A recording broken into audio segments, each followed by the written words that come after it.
ઉગતા સૂરજનો દેશ જાપાન પોતાના કલ્ચર, ખાનપાન અને ટેકનોલોજીને લીધે ફેમસ છે. પોતાની લેટેસ્ટ અને ડિફરન્ટ ચીજોની લીધે જાપાનની ચર્ચા આખી દુનિયા કરે છે. અહીં જવું ઘણા લોકોનું સપનું પણ છે.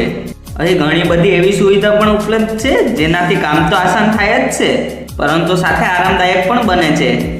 જાપાનમાં પહેરવા, ખાવા અને રહેવાની સુવિધા ખૂબ વિચિત્ર અને અલગ છે. એટલે આજે હું તમને જાપાન વિશે એવી અજીબ વાતો જણાવીશ જે વિચિત્ર લાગે છે પરંતુ લાભદાયક પણ છે. તો મિત્રો, ફરી એક વખત રિક્વેસ્ટ કરી કે જો તમને આવા જ વિડીયો જોવા પસંદ હોય તો પ્લીઝ મારી ચેનલને સબસ્ક્રાઇબ કરો. શૌચાલયના ચપ્પલ. મિત્રો, જાપાનની સંસ્કૃતિમાં ઇલાકા અને ક્ષેત્રોને સાફ રાખવા અને ગંદકી મુજબ નિયમ છે. આ ક્ષેત્રો ખૂબ સ્વચ્છ હોય છે. ઉદાહરણ તરીકે એક ઘર હોય છે જેની અંદરનો ભાગ શુદ્ધ મનાય છે જ્યારે બહારનો ભાગ અશુદ્ધ મનાય છે. શૌચાલયને પણ જાપાને અશુદ્ધ માને છે.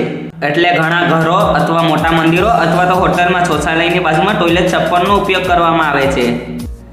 જ્યારે ટોયલેટમાં જાય ત્યારે આ ચપ્પલ પહેરીને જાય અને જ્યારે ટોયલેટમાંથી પાછા આવે ત્યારે આ ચપ્પલ ઉતારી દેવામાં આવે છે.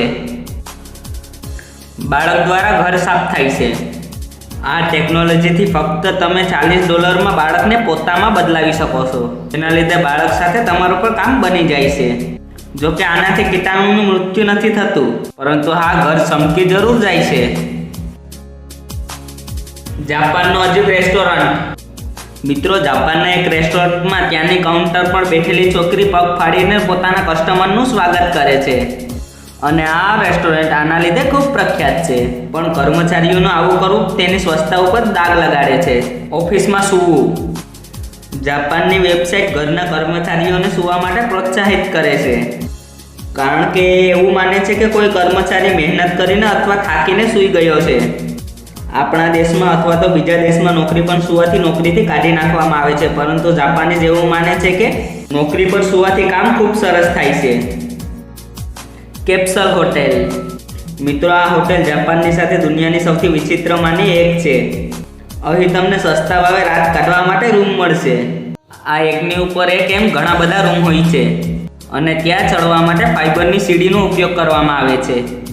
આ 2 મીટર લાંબા અને 1.5 મીટર પહોળા હોય છે, જેમાં એક માણસ આરામથી સૂઈ શકે. તો મિત્રો, તમને આ જાપાનની વાતો કેવી લાગી મને કમેન્ટ કરીને જરૂર કહો. અને મિત્રો, વિડીયો પસંદ આવી તો વિડીયોને લાઇક કરી તમારા મિત્રો સાથે શેર કર્યો અને સાથે સાથે મારી ચેનલને સબસ્ક્રાઇબ કરો, જેથી કરીને આવા વિડીયો નોટિફિકેશન તમને મળે સૌથી પહેલાં.